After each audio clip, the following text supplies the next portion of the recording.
Hello and welcome to the Adastra podcast. My name's Mark Cahoot and I lead the data and AI governance practice at Adastra North America. Adastra is a global data, AI, and cloud systems integrator. Today's episode will focus on the cloud-agnostic Snowflake data platform, and joining me today in our Toronto studio to talk about how Snowflake helps customers transform their business with data and AI is Chris Peart. Chris is a sales leader at Snowflake Canada, where he oversees strategic enterprise customers across Eastern Canada. And before Snowflake, he held roles at SAS, Salesforce, and Intellex. Chris is based in Toronto and is a Wilfrid Laurier grad. Chris, thanks for taking the time to join us today. Really glad to be with you in the studio. Nice to be here, Mark. I'm looking forward to it. Terrific. Off we go into the podcast. Let's start with you. That's always the best starting point. A little bit about your the scary part and the good part. Because we can all talk tech, but there are people behind this, aren't there? You're a founding member of Snowflake Canada back in 2018. A lot of wonder under that bridge by now. Take us back to those early days. What was the pitch, that you were doing when you were introducing Snowflake to Canadian enterprises for the first time? Yeah. I mean, it's incredible to think back that Snowflake has been in Canada active since 2018. The pitch at that time and the message at that time was not too dissimilar to what we're seeing now. I mean, we weren't talking about AI in 2018, but we were talking about uniting data. Right. Getting rid of data silos and being able to allow people to get a lot more intelligence and action out of the data that they have by mobilizing effectively that data estate in one central data platform across a single source of truth. A single source of truth, that's right, across AWS, Azure, and GCP. Right. And that holds true today. It does hold true today. It really does. I mean, you've seen that message evolve to a point now where it's still that single source of truth, but being able to have that truth hold the context that your AI agents and your AI projects need to be able to be effective in production, not just in pilot phase. So you're folding AI into the platform? I would say so, yeah. I would say AI to a degree has always been part of the Snowflake platform, and now it's just taking a bigger and bigger role. Gotcha. If I'm not mistaken, you've helped Snowflake scale to something like $100 million in annual product revenues. Yeah, I'm not an accountant, so I can't verify those numbers specifically. But we've done great business here in Canada. We've been able to help companies see value out of their data that they have. Whether it be small mom and pop shops to the largest banks, the largest insurance companies, retailers, manufacturers, aviation. These are all people that have different data and AI needs and value needs, but they're able to get that out of the single governed unified data platform in Snowflake. So it goes to the flexibility and scalability of the platform itself. Exactly. Chris, I'm wondering, what were some of those, let's just thinking about that road from 2018 to today, what were some of the most pivotal moments, inflection points, most challenging things along that journey as you launched in Canada? Yeah, I think for us launching in Canada, some of the most challenging things was allowing people to really see Snowflake for what we are, right? We are a new way of looking at data. No longer do you have to amass data in a data lake and then have to use ETL to be able to move data between data lakes and data warehouses. And that all introduces complexity, it increases cost, and it becomes very brittle and frail. And we needed to prove to people that what we were doing inside of Snowflake wasn't magic. It may have felt like magic. But it wasn't magic. It was by being able to take advantage of what the cloud gave us, AWS, Azure, GCP, what they allow Snowflake to be able to do. They're our phenomenal partners, is being able to get insight from data a lot faster. And for people and customers to wrap their heads around that took a minute, but the market really sees that now, and they do turn to Snowflake to be able to get answers from their data faster. And I'll show you an example. There's two types of people. You got somebody who logs in to their data platform at the beginning of the day, and they have to then go through and start to look at, how do I take advantage of a new feature, a new release? I want to use a co-pilot or I want to use an LLM. And in order to do that, they need to take a look at their data environment. They need to make sure that they're on the most currently released revision of that data platform. If not, they have to go through an upgrade cycle. They have to see what breaks in that upgrade cycle. This type of process of being able to adopt new technology is not uncommon. I'm sure people are seeing this. You're nodding your head as well. This is the way people typically interact with software platforms and technology platforms. The other side of that is what Snowflake is able to do. Mm-hmm. Inside of Snowflake, we have one product. It's just Snowflake, the AI data cloud.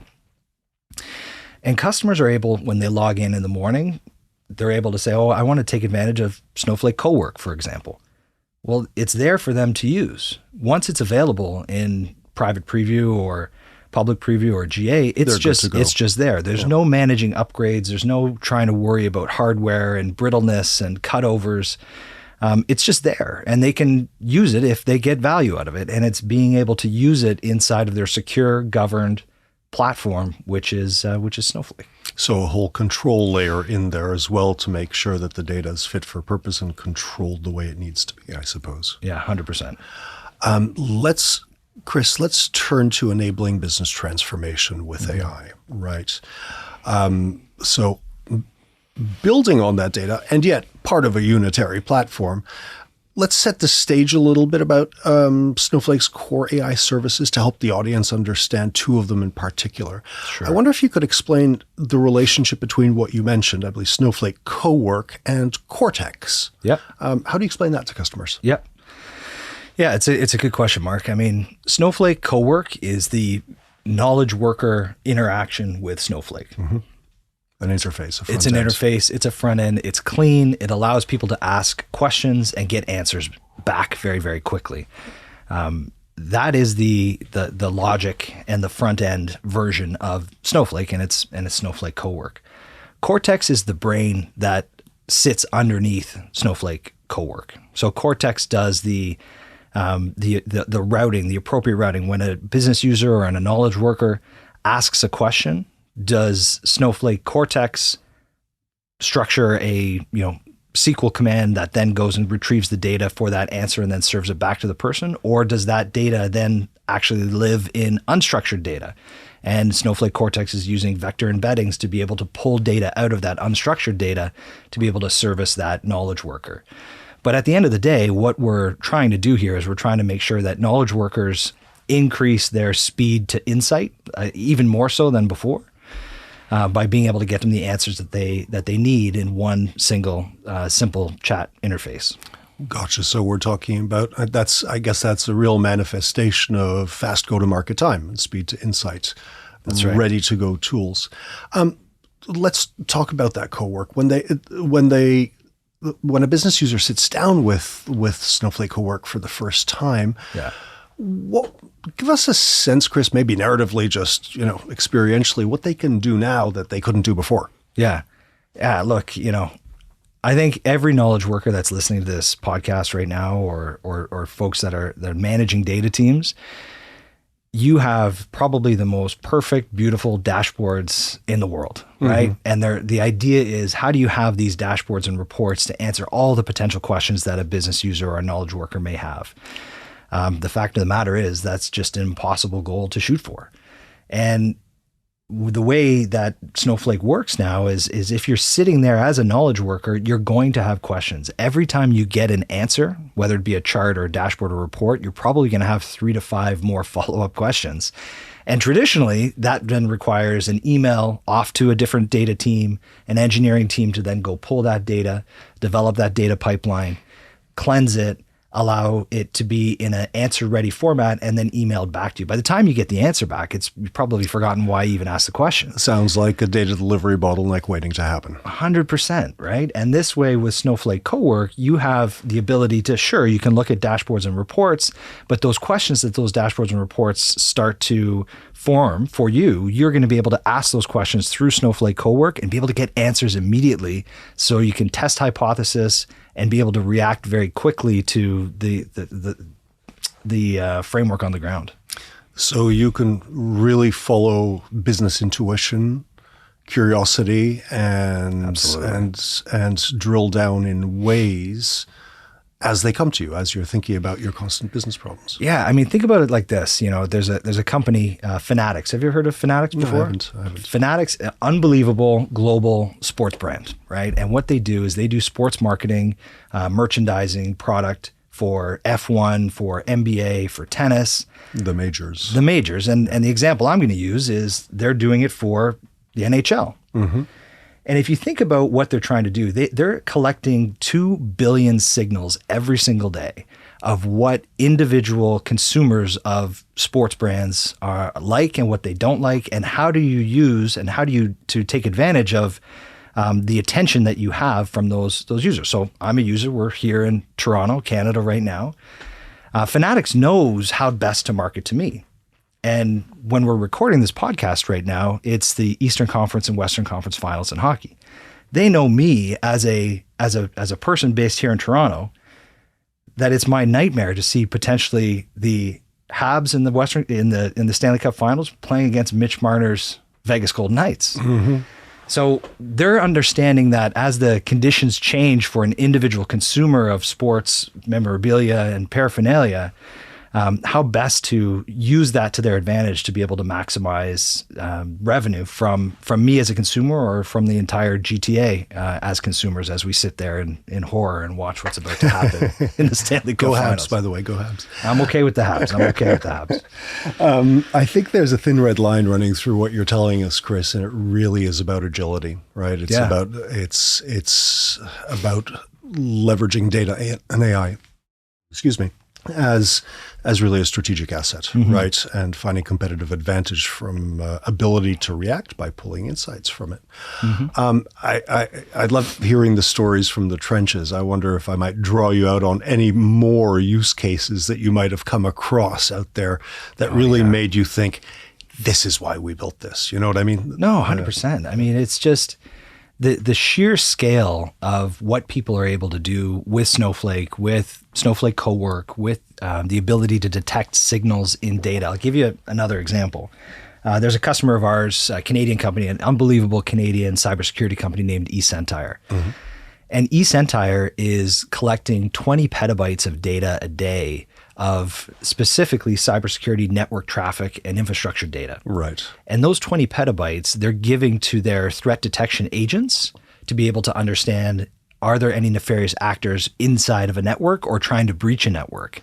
And that is something that they're able to do at scale for probably, I don't want to be quoted, so significantly less money than what they were doing in the past, by being able to bring that efficiency so that they can now handle even more detections, more data at scale for the betterment of security of their customers. 25 petabytes daily. That must be an incredible footprint of companies that they're dealing with. And so again, it speaks to the scalability of the platform. Yeah. Have you seen real measurable results, customers reporting real measurable results, tangible value? That's always, shall we say, a question at the top of mind of business leaders, but can get a little bit fluffy sometimes. So I'm just wondering if you have nice numbers that for sure that to share with the audience. Yeah, I mean, in order to get measurable results, you need to be obviously measuring the current state as well, right? And I think a lot of people struggle because they want to see the measurable results from AI without fully understanding the current state that they have. So that's my first advice is, and my team does this quite a bit, where we want to understand what is the current state so that we can all point to that and be able to work together to say we were able to provide increased revenue, reduce cost, reduce risk, those types of defensible metrics together with a customer. But I'll give you an example is Siemens Energy. Mm-hmm. Massive energy manufacturing company. They do turbines, they do large machines.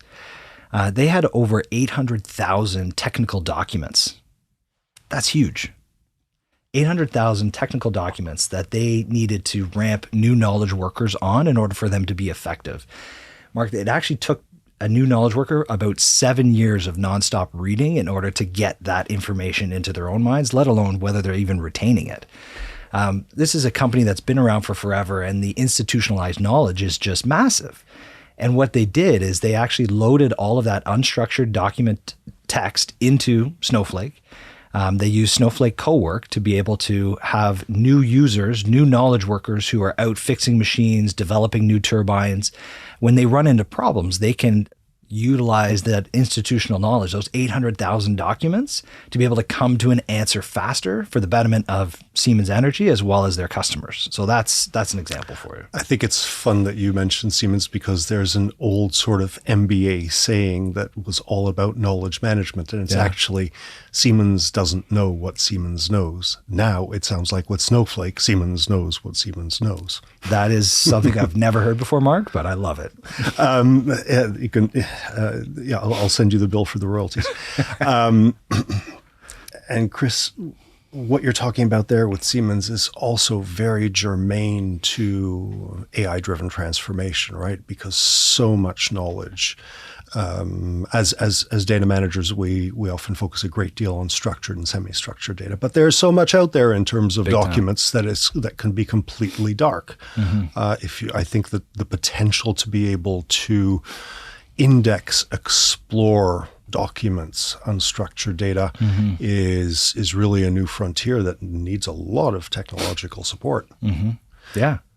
Everyone's talking about agentic AI though right now, right? True. We've gone from we were getting our heads around LLMs for the last few years, but the autonomy horizons provided by agents are shifting the game of business transformation and automation.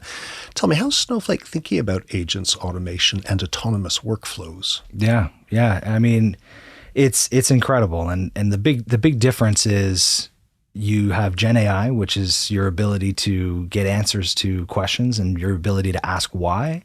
And the agentic AI is giving you the ability to have your agent to perform work based on those answers without human intervention. And it's incredible. And the way we think about it is context is king. And I think that's really important. And I really want to make sure that hits home for people, that context is king. In a world where frontier models are continually getting better, frontier models are continually leapfrogging one another. You have Anthropic, you have OpenAI, you have Gemini from Google. Phenomenal products. Grok is now coming on board as well. You're seeing them catch up as fast as they possibly can. You have a lot more open source models, Chinese models that are doing quite well. What you're going to start to see is the commoditization of the models themselves. And kind of a winner take all game that we you're just going to start to see that, in a world where anybody can use the best model possible, what's going to be your competitive differentiator is going to be your data, the context that you have. So in a world where you're now going to have agents potentially working with other agents autonomously, your ability to have secure, governed context inside of your data in that semantic layer, accessible through AWS, Azure, and GCP, is going to allow you as a company to move a lot faster and get value more from your competitors than your competitors, in that Gen AI, the agentic world. What are the platform functionalities that really enable these agentic operations, Chris? So from a Snowflake perspective, you have the ability to really manage all of the different orchestration of actions through Snowflake Coworker as well as Snowflake Cortex Code. So we've shortened that to Snowflake Coco.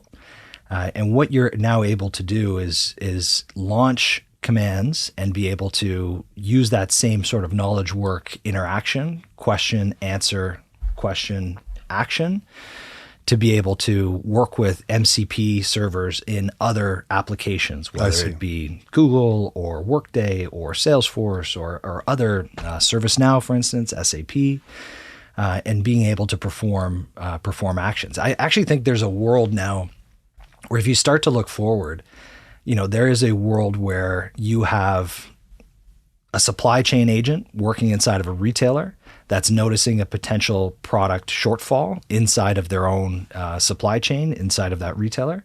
And they're autonomously going out and negotiating a purchase agreement with a sales agent at another vendor. right? And you're starting to see that as the way that we're going.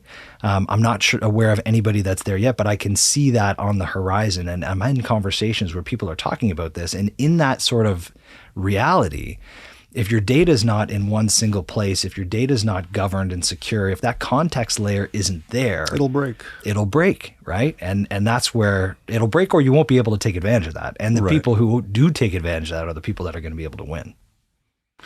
Fascinating. Moving from human in the loop to human above the loop, if you will, supervising Absolutely. that way. That truly is the frontier.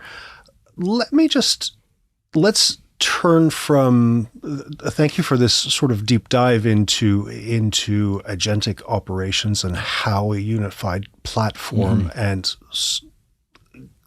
a lack of data silos, governed data, enables this and is in fact a prerequisite to it.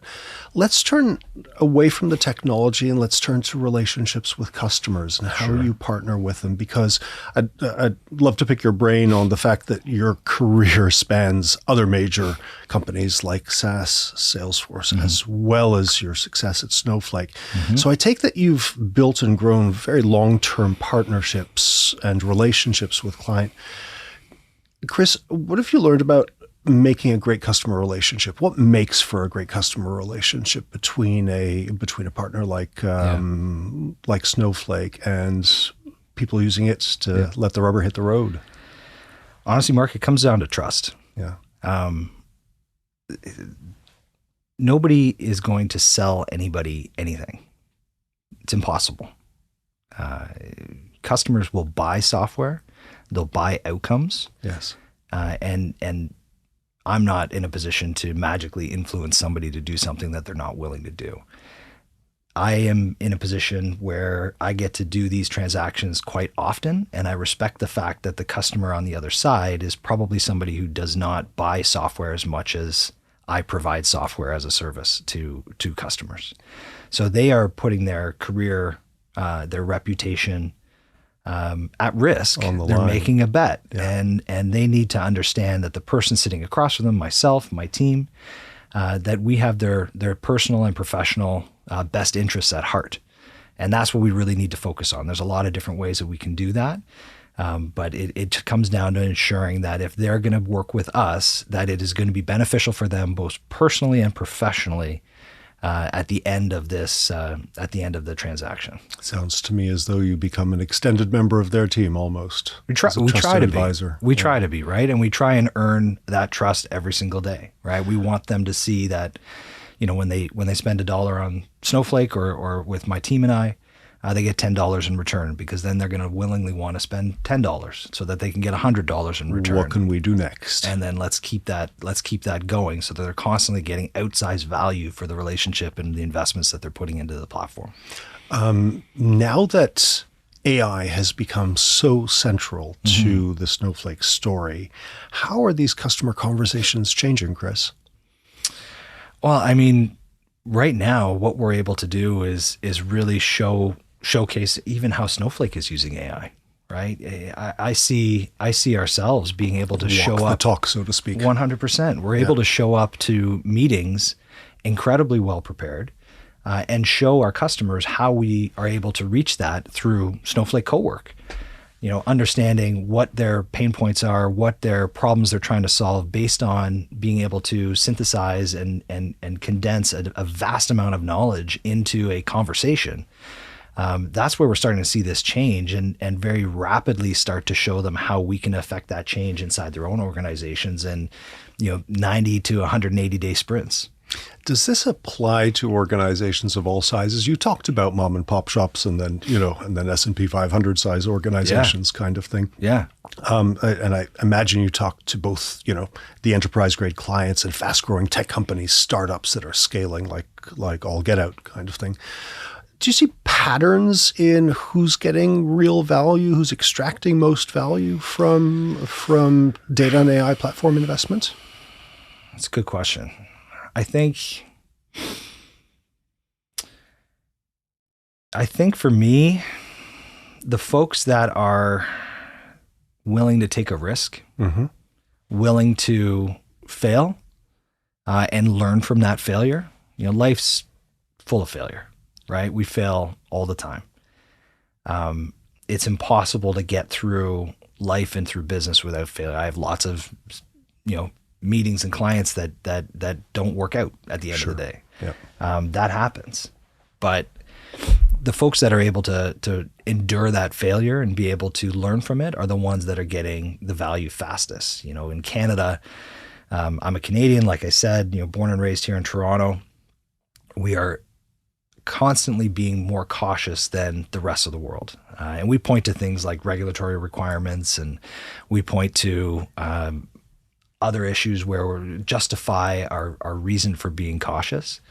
And I want to challenge everybody who's listening, all the Canadians that are listening to this podcast, because our peers that also have the same regulatory requirements, the same sort of reasons and issues that they have to deal with, be it in the UK, be it our friends in Australia, New Zealand, or even down south in the US. These folks are taking big swings and winning with AI faster than we are. And I'd like to see us turn that narrative around. And I tend to see the folks that are willing to take that risk. And it's scary. I don't want to downplay that it's scary. I get it, but there's ways that we can accelerate the positive outcomes through working through Snowflake and the team at Snowflake. And perhaps that increased risk appetite that you're talking about, the willingness to put yourself out there, to fail fast, to do controlled experiments, and get going. Perhaps a key to that is also understanding the risks and coming to some degree of understanding how one can mitigate, and again, to be able to, if one's going to fail smart kind of thing, to Correct. be able to do that learning. And I imagine that many of those controls that we're talking about, for example, within a platform like Snowflake, are key to that. Well, and the big thing again with Snowflake, just to kind of touch on what we're doing a little bit differently than everybody else, is it is one single platform available through AWS, Azure, and GCP, right? You don't have to manage multiple instances. You don't have to manage multiple accounts. It's one interface that people can work with. It's secure. It's governed. It's trusted. That sort of framework is there for our customers to use. And even in a way where you are using Gen AI and you are using Snowflake Coworker, you have the ability to have access to the data that is bestowed upon you based on your security posture, right? Right. Whether through RBAC. Yeah. Correct, right? So being able to ensure that you're never seeing anything you're not supposed to see. You're not seeing merger and acquisition documents that you're not supposed to see. You're not seeing salary information. None of that. Because you, as the person interacting with the AI or the agents that you have working with you, all inherit the same security permissions and visibility permissions that you have. So therefore, they're never doing anything that is nefarious or outside of the realm of being able to affect change based on your role within the organization. Chris, you just stole my thunder with my last question. I'm so sorry. It was exactly that, but it sounds like you've made a very compelling case that Snowflake is the right place to start for data and business leaders in our audience who are listening, but still on the fence about getting started. It's easy. I mean, ai.snowflake.com. Go to that website. You have the ability to try for yourself. There's a free trial on there. Being able to get started with just yourself and your dog and a credit card, you can get going, or you can scale up to Fortune 500 company. It's the exact same experience and platform at the end of the day, and the goal is to ensure that people are getting value out of their data. Just make sure the dog doesn't eat the credit card, and you're all good to go. That would be difficult. Chris, we're out of time. Thank you so much for taking time out of your busy week to share your insights on cloud-enabled AI and how Snowflake helps your clients make it happen. I'm really taking away messages about agility, as we talked about, right? That you can get going faster than you thought was possible, and that you can do it in a controlled way with unified data that is controlled and ready to use by pushing down AI tools right into the platform. Yeah. So thanks again for being with us. Yeah, thanks for being great partners. Really appreciate it, Mark. And to our audience, If you've enjoyed today's discussion, be sure to like and subscribe to this Adastra podcast series for more insights on data and AI-led business transformation. Until next time, thanks for listening, and so long for now.